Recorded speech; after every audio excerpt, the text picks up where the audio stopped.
Lisa Mariana resmi tersangka. Kasus pencemaran nama baik Ridwan Kamil makin panas. Bareskrim Polri menetapkan selebgram Lisa Mariana sebagai tersangka dalam kasus dugaan pencemaran terhadap mantan Gubernur Jawa Barat, Ridwan Kamil.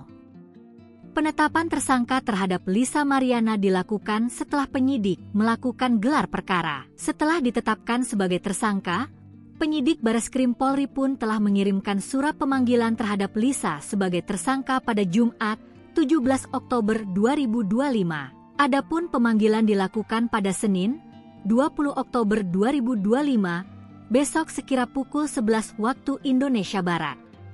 Kasus tersebut bermula saat Lisa Mariana secara tiba-tiba membuat keterangan mempunyai hubungan dengan Kang Emil pada akhir Maret 2025. Saat itu, Lisa melalui media sosial Instagramnya Lisa Mariana A mengaku dipaksa oleh tim Ridwan Kamil untuk membantah mempunyai hubungan spesial dengan Kang Emil.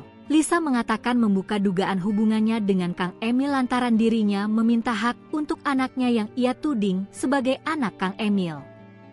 Atas hal tersebut, Kang Emil pun membantah tudingan Lisa tersebut melalui akun Instagram pribadinya Ridwan Kamil pada 27 Maret 2025. Hal ini dilakukan untuk membantah Lisa Mariana yang juga mengunggah bukti percakapan antara dirinya dengan Ridwan Kamil. Menurut Kang Emil, tudingan Lisa merupakan fitnah yang didaur ulang dengan motif ekonomi. Saat itu, Ridwan Kamil menyebut hanya sekali bertemu dengan Lisa terkait permohonan bantuan kuliah.